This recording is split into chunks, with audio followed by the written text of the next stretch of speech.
Good afternoon, everybody, and thank you for joining us today. As we look toward Labor Day weekend and the onset of fall, we're reminded that we're entering the heart of hurricane season. In fact, experts predict a particularly active storm season this year. Today, we're preparing for the first named storm of the season to impact our state as Hurricane Idalia works its way across the southeast after hitting Florida and Georgia.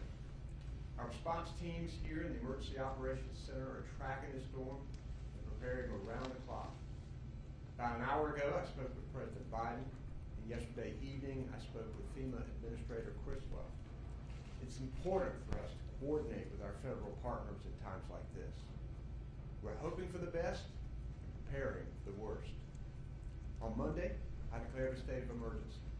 It waives rules for transportation of fuel, gives farmers flexibility to quickly harvest crops, helps line workers restore power, and gets quick help where it's needed most. Today, the forecast for North Carolina has come more into focus. Heavy rainfall and localized flooding are our greatest threats as Idalia approaches the southeastern corner of North Carolina. We also anticipate possible flash flooding across the Piedmont and coastal plain, so everyone needs to stay alert. Heavier rainfall of 5 to 8 inches east of I-95 is expected later this evening and into early tomorrow. When it hits us, this storm will likely be near tropical storm strength. Tropical storm warnings are now in effect for our entire coast. If you're in the affected area and you haven't already, stock up on supplies now, listen to emergency alerts, and stay off the flooded roads. Our emergency management officials, the National Guard, State Highway Patrol troopers, and transportation and local first responders are staged across the state and working to keep people safe. I've authorized National Guard activation, which means soldiers and vehicles are staged in key areas, ready to deploy when and if they're needed. Swiftwater rescue teams are prepared to deploy in eastern and central parts of our state. So far, several counties and cities have declared their own local states of emergency, while the statewide state of emergency remains in effect. We do expect power outages and are working with our utility partners on a swift response. Our Department of Transportation utilizes drones in weather events like this to survey damage, and their workers stand ready to identify trouble and help clear roadways as quickly as possible. We expect winds, rain, and flooding to continue to impact our state even into Saturday. I encourage people to listen to local officials and make sure you have a plan if you're in an area with a flood risk. Prepare an emergency kit if you don't have one. This is the first storm of the season, and it may not be the last.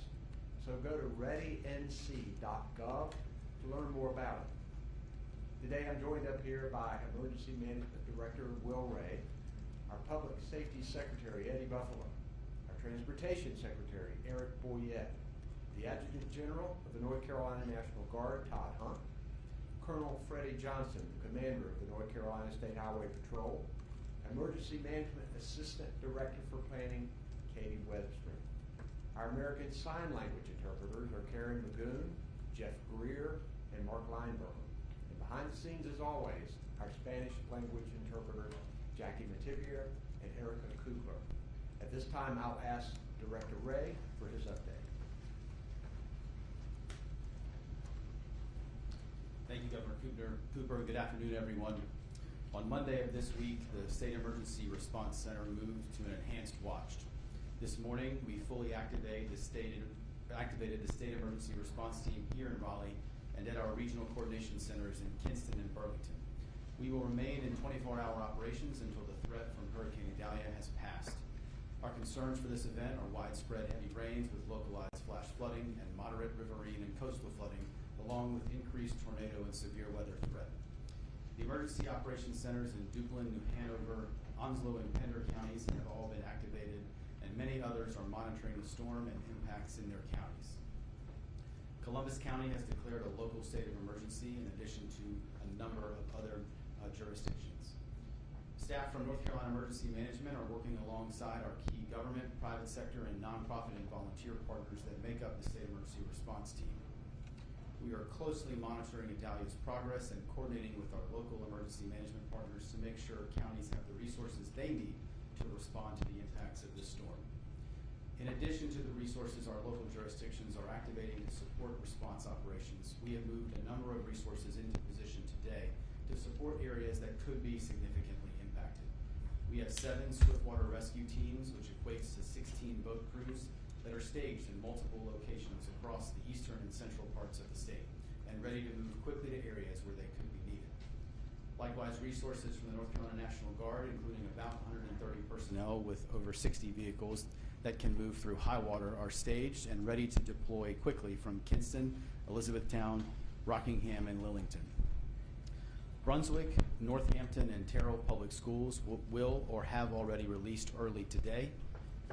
Beaufort, Brunswick, Craven, Dukeland, Greene, Jones, Lenoir, Onslow, Pamlico, Pitt, Robinson, Sampson, Scotland, and Wayne public school systems have already closed for tomorrow.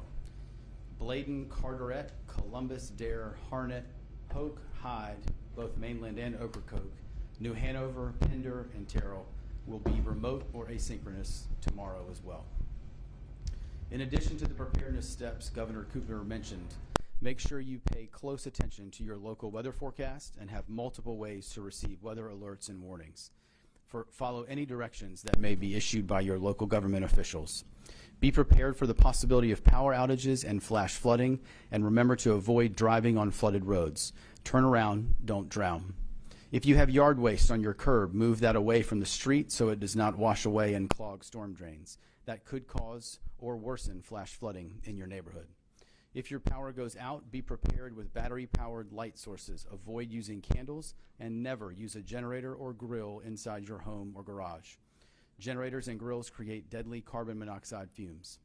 As always, and as the governor mentioned, readync.gov is your source for emergency preparedness information to make sure your family is ready. Once the storm has passed and we ensure the needs are met here in North Carolina, we will quickly assess availability of resources and turn our attention to helping other states that were hit harder than North Carolina. Thank you to our local emergency management and public safety agencies for the work they are doing today to protect our communities.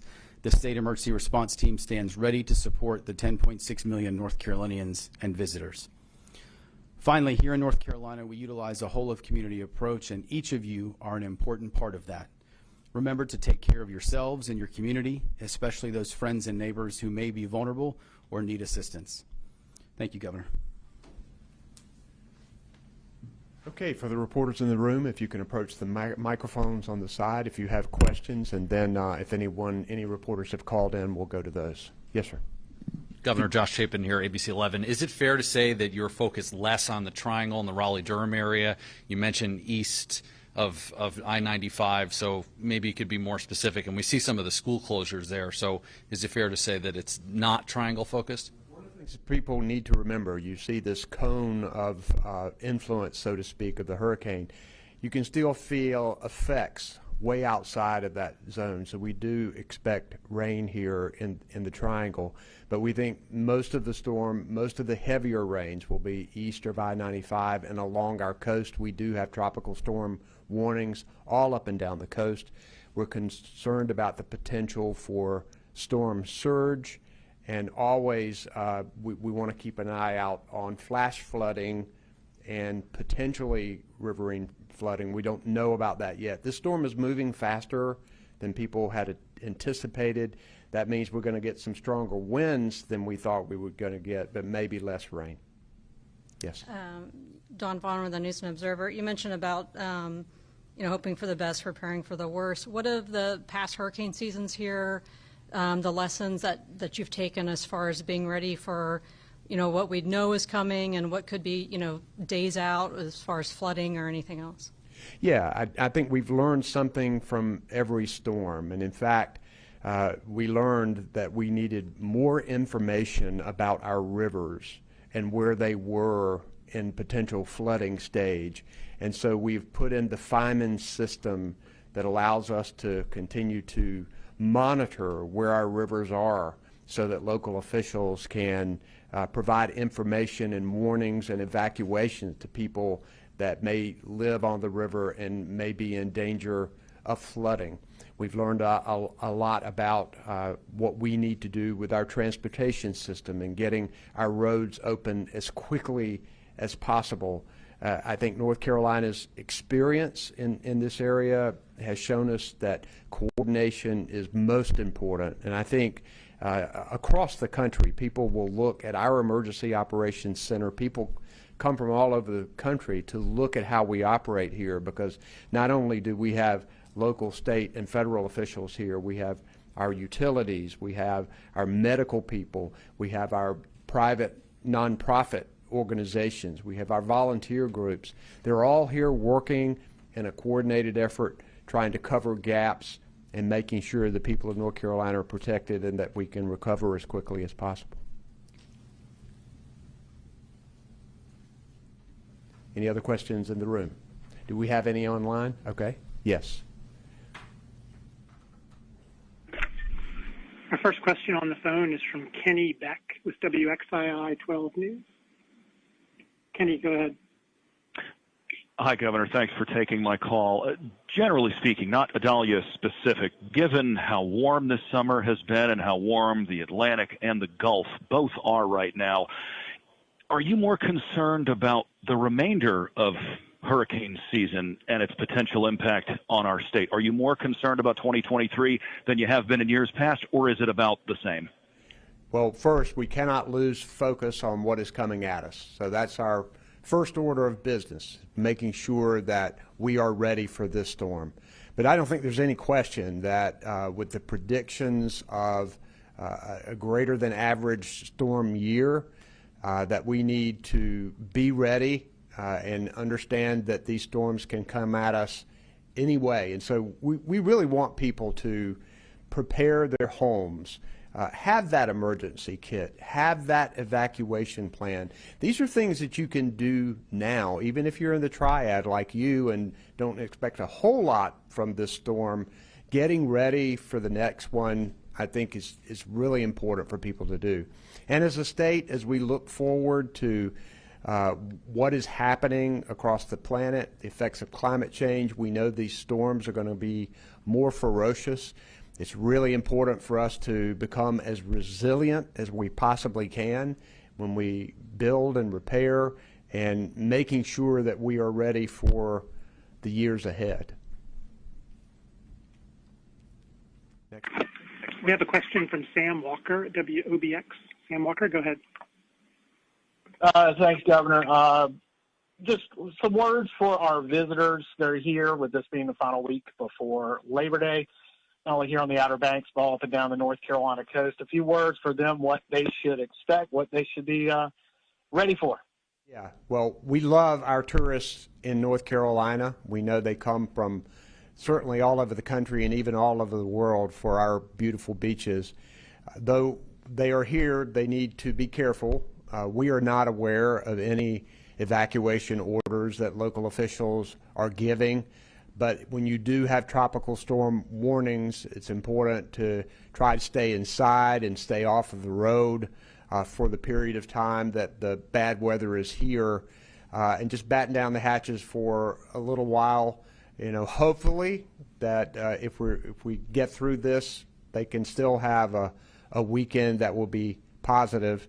But until this storm is passed, everybody needs to be careful and stay safe. Next question.